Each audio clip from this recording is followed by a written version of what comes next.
Fala galera, tudo bom? Professor Carlos aqui de Geografia, como é que está? Vamos lá para mais uma aula hoje. O nosso tema de hoje é Ásia Setentrional, Ásia Central e Oriente Médio. Nós vimos na última aula que a Ásia é dividida em 6 sub-regiões. E hoje nós vamos falar dessas 3 e na próxima aula falaremos também dessas outras 3 regiões. Beleza? Já curte o vídeo e vamos lá para a aula.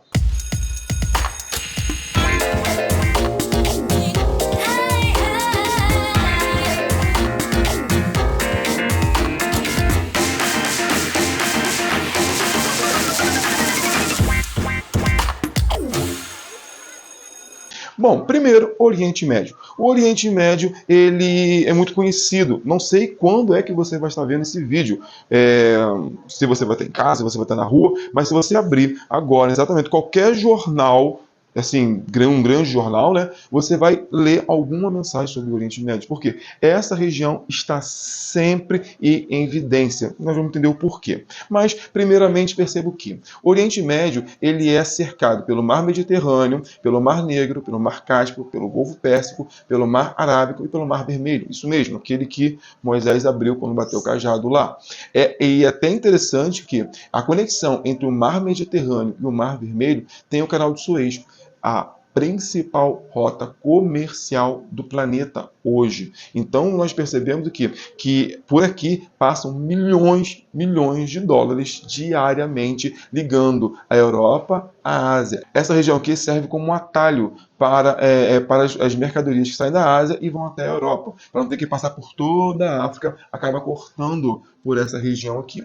A região do Oriente Médio, ela conta com mais ou menos 7 milhões de quilômetros quadrados e cerca de 270 milhões de habitantes. Ou seja, tem mais gente aqui que em todo o território brasileiro. E é interessante você perceber os países. Olha só, e como eu falei, esses países estão sempre constante em evidência. Afeganistão, Irã, Turquia, Iraque, Líbano, Israel, Jordânia, Arábia Saudita, Omã, Iêmen, Catar, Kuwait. Esses países estão sempre no noticiário, por motivos às vezes não tão bons, principalmente guerra, como nós estamos vendo agora, entre Israel e a Palestina e Irã e Israel. Mas não só por esses motivos, mas principalmente pelos seus recursos naturais, que é o petróleo. Aí é que nós vemos, essa imagem é muito bacana, que eu consigo ver o relevo dessa região. E repare o quê? Que todo o relevo ao norte são relevos montanhosos. E isso aqui é muito importante para a formação até mesmo dos países. O Irã, que está sempre em briga, você repare só, é uma região totalmente montanhosa. Já essa região aqui, tem uma região da Mesopotâmia. Aqui agora é o Iraque, uma região onde foi o berço da primeira civilização da humanidade, que foi a Mesopotâmia. Essa região aqui, totalmente de desertos, formadas. Então, entenda o seguinte: essa região, ela abriga uma boa parte da população e com uma cultura extremamente forte há milhares de anos. Mas vem a pergunta: caramba, por que essa região tem tanta briga? Por que essa região é uma região onde vai gerar uma confusão? Está sempre um país brigando com o outro, tentando conquistar um território? Vamos tentar definir aqui, estabelecer 3 motivos, tá? É claro que é muito mais complexo que isso, mas essa aqui é uma forma de a gente resumir para facilitar a compreensão. Primeiramente, eu tenho aqui foi o berço das 3 principais religiões monoteístas do mundo: o judaísmo, o islamismo e o cristianismo. Essa região é considerada santa por essas 3 religiões. Imagine só, eu tenho 3 religiões que tiveram a mesma raiz, mas hoje são totalmente antagônicas entre elas, e mesmo assim, todas elas estão olhando para a mesma região e desejando ter aquela região, porque é uma região sagrada para eles. Esse é o principal ponto, a diferença entre as religiões. Mas não só a religião. Olha só, quando eu olho para esse mapinha aqui, ele é bem interessante. Repare que aqui eu estou colocando as 3 principais religiões. Olha só, aqui eu tenho países com maioria islâmica, tudo verde. Países islâmicos, ou seja, tem islâmicos, mas tem uma minoria cristã. Esses 2 países aqui, Síria e o Líbano. E países com maioria judaica, apenas Israel. É interessante você perceber se todo mundo tem a mesma religião, os islâmicos, por que então todo mundo está sempre brigando? Por que tem sempre briga entre o Irã, entre eles, ou Irã e Iraque, o Iraque e o Kuwait, a Arábia Saudita e Omã? Por que eles estão sempre discutindo, sempre brigando, se são da mesma religião? Olha aqui, porque as etnias são totalmente diferentes. Olha a quantidade de etnias que tem aqui. Mesmo a religião islâmica sendo a maior concentração aqui, eu tenho vertentes muito distintas. Eu tenho os xiitas e os sunitas que vão estar compondo a população da maior parte dessa religião aqui, ó, dessa região. Olha só, eu tenho os judeus, os curdos, os persas, os turcos, os árabes, todo mundo vivendo nessa grande região, cada um que com sua visão de mundo, com os seus interesses, com a sua intenção de crescer o seu próprio país e desejando o território, os recursos naturais que pertencem ao outro. Que recursos são esses? Primeiro, água, petróleo e gás natural. Quem controla a água nessa região, controla a vida. Como falei, é uma região árida, uma região onde vão ter pouquíssimos recursos hídricos. Quem controla a água aqui, ó, controla a vida. O petróleo também é uma importante formação e até nele que nós vamos focar agora. O petróleo e o gás, para você ter uma ideia, olha só, o Iraque, o Kuwait, o Irã e a Arábia Saudita sozinhos, eles produzem 47% do petróleo do mundo. Olha só, quase metade de todo o petróleo que é consumido no mundo vem dessas regiões. Imagine só, de todo litro de gasolina que você coloca, metade provavelmente vem desses lugares. É uma quantidade enorme. Então, eles conseguem sim controlar o preço do petróleo, dos produtos em todo o planeta. Imagine só, esses países, eles formam a OPEP. Olha só, essa parte aqui é bacana. A OPEP é formada pelos principais produtores e exportadores de petróleo do mundo.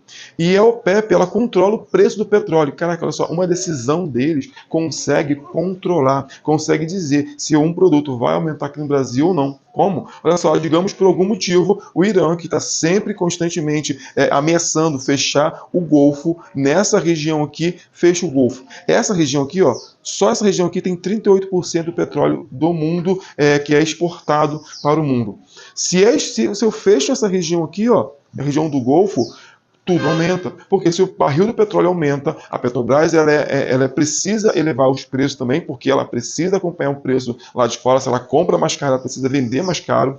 E com esse motivo, produtos como alimentos, roupas, tudo que é transportado por algum carro, navio, avião, vai ficar mais caro por conta do combustível. Então, repare o que esse grupo da OPEP, ele tem um grande poder na mão, eles têm o poder de controlar os preços no mundo. Cara, é muito dinheiro envolvido. É por isso que lá em Dubai, lá nesses lugares, lá no Catar, os caras têm privada de ouro. O carro das polícias são o quê? É Lamborghini. Lá tem muito dinheiro envolvido. Lá é muito dinheiro. Porque nessa região é uma região muito rica em petróleo.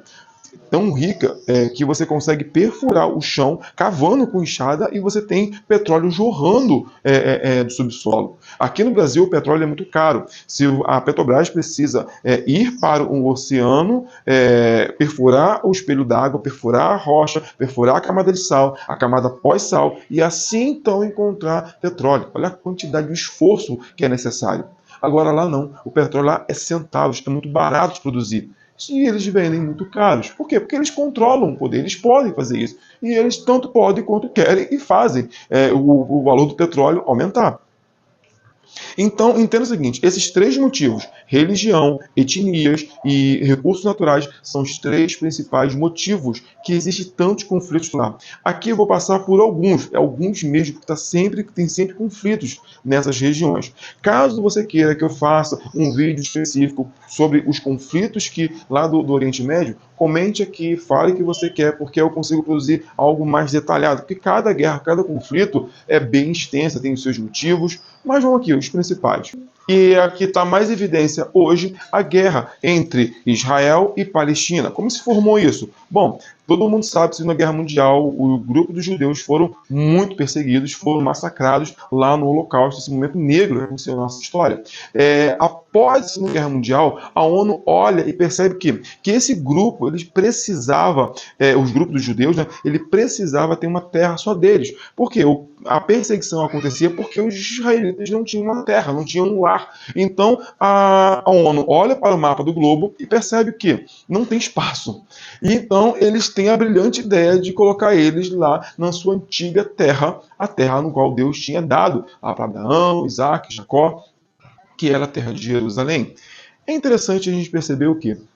Que nesse momento esse lugar estava controlado pela Inglaterra, mas tinha pessoas vivendo lá, que eram os palestinos, que ainda não era um país consolidado, eles estavam lutando para se emancipar da Inglaterra. E a Inglaterra, com o domínio daquilo ali, começa a comprar alguns terrenos juntamente com a ONU e começa a levar os primeiros judeus para aquela região. Conforme esse movimento ele foi crescendo, ele foi atraindo cada vez mais judeus de todo o mundo para comprar terra, para ter e morar naquela região, os palestinos que estavam à sua volta não gostaram nada disso e começaram uma guerra.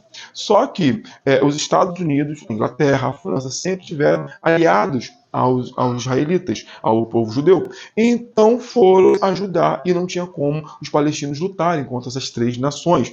E acabou que Israel acabou ganhando e aumentando. Olha só, de 1946 a 1947, olha a expansão de Israel frente ao território palestino. E é interessante perceber o quê? Que em 48 Israel ganha o título de país, ou seja, o que os palestinos lutavam anos para conseguir, Israel conseguiu em 2 anos. E isso remontou mais ainda a revolta. Os palestinos ficaram presos na faixa de Gaza, essa região aqui, ó, próxima ao mar Mediterrâneo, e aqui, ó, nessa região aqui, onde a capital ficou Jerusalém. Repare o quê? Que a cada ano que passa, essa faixa ela vai diminuindo, porque Israel ela vai agregando parte, ela vai comprando território e ela vai expulsando, empurrando os palestinos para fora dos seus territórios.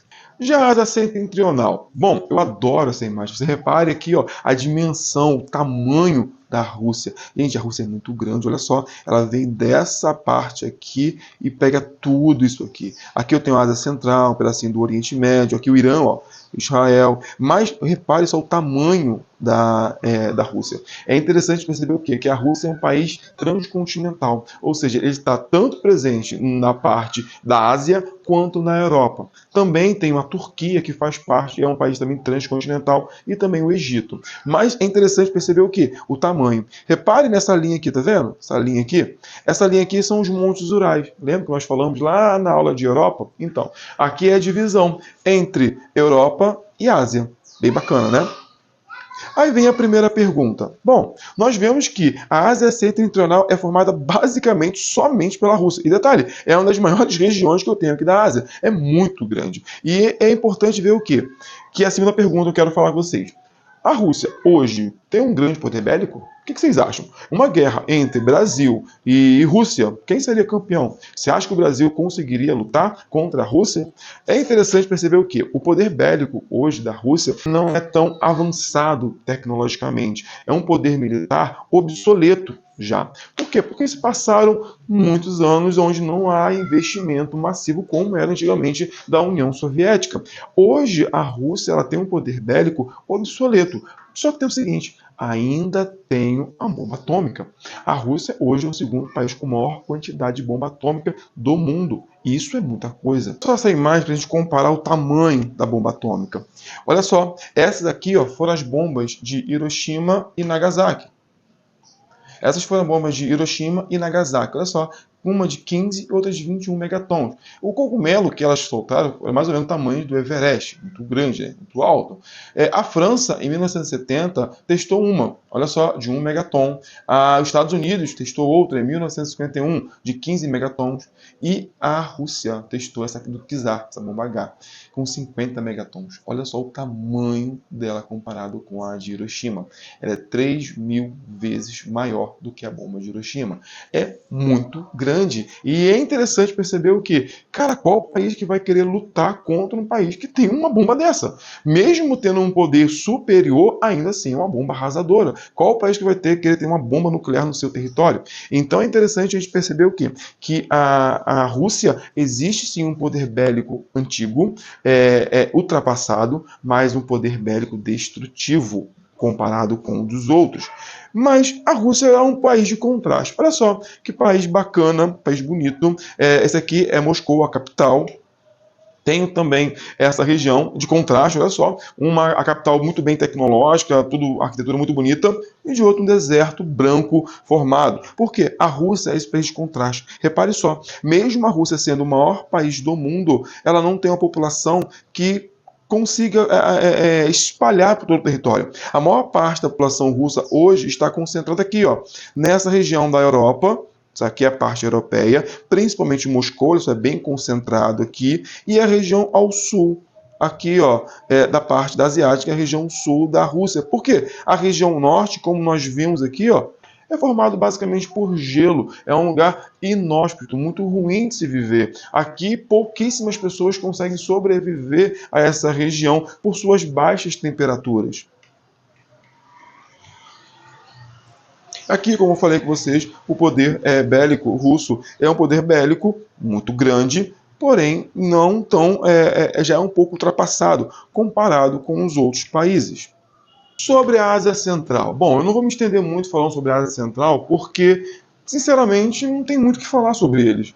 Me diz aí quantas vezes no ano você já ouviu falar sobre o Turmequistão, o Uzbequistão, o Quirguistão, o Tajiquistão ou o Cazaquistão. Somente naquela jogo de adedonha. Fora isso, pouquíssimas vezes a gente fala sobre esses países no nosso dia a dia. E porque a gente não tem muita expressão. É claro que vão ter uma importância geopolítica muito importante, principalmente naquela região, só que para a gente não vai ter muita diferença. Vamos entender o porquê. Primeiro, ele é delimitado primeiro pelo Mar Cáspio, pela Rússia, China e aqui pelo Oriente Médio abaixo, ou seja, fica bem no centro mesmo daquela muvuca toda.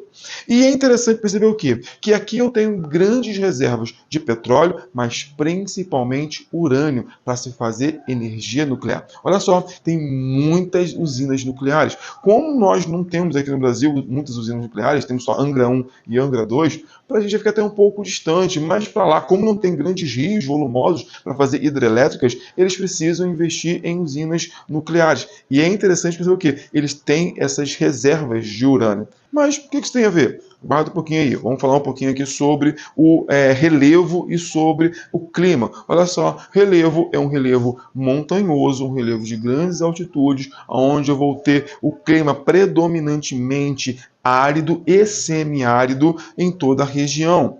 Aqui eu tenho, por exemplo, a capital do Cazaquistão, uma região, como falei, semiárida. Mas, como eu falei, por que ela é importante? Principalmente pelos seus vizinhos, ou melhor, pelo seu vizinho maior, a Rússia. A Rússia e a Ásia Central, os países da Ásia Central, eles são formados pela CEI, a Comunidade de Estados Independentes, que são os antigos países que formavam a antiga União Soviética, que até hoje eles têm uma relação muito próxima, de influência mesmo pela Rússia. A Rússia até hoje influencia essa região. Então, a principal importância, por assim dizer, desses países é a sua influência, que eles estão sempre ajudando a Rússia de alguma forma, ou politicamente, ou em relação às suas reservas de urânio, ou principalmente a controle de território. Essa região aqui, como falei com vocês, é uma região onde tem um grupo muito bem definido, regiões de cidades muito antigas, onde a população ela conhece e ela defende essa região porque é onde eles vivem. E aqui eu tenho que a Rússia controlando e dominando países aonde, se a Rússia precisar de algum suporte, eles vão estar ali para ajudar. Então, a participação dos países é pela sua influência recebida pela Rússia. Tranquilo? Bom, ficamos por aqui. Caso você tenha alguma dúvida, coloque nos comentários. Como eu falei, caso você queira algum assunto mais específico ou precisando para estudar, coloque aqui que eu vou estar preparando um vídeo especial para você. Tá bom? Fique com Deus. Tchau, tchau.